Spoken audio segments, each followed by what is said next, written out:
Uptown Swing. Stacia. Peter. We did Lindy Hop. You never know it, but we did. Today we worked on the promenades and the yo-yos and sort of the difference between them. So the thing we want is rock, step, trip to this point. Stacia just keeps on going. Think you're going. If you're going, that's great. I just walked with you for a promenade.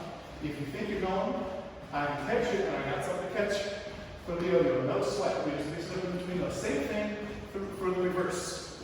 She just thinks she's going to keep going. I said, hey, I can change your mind. But she keeps on cruising, and it's easy peasy. We work a lot on the followers holding still on the first part of this thing, especially when the leaders go in front.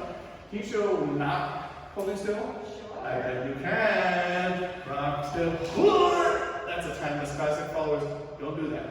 Hang out. If the leaders lead you there, hang out for a long time. And let them tow you a little bit. Let them actually move you when they move you. When we did that, and then we put it into the circle, which is a new move today, it worked really, really well. I was like, and then you guys got it. Oh, you already got it. They look really, really good. Y'all did it like this. Rock, step, trip, turn, back, get up. You can think rock, step, trip, pivot, back, get up. You can just ignore that bomb dropping in the background, it's fine. So, when we did this, we mixed it up from this step right here. We have all the options. Leader's choice.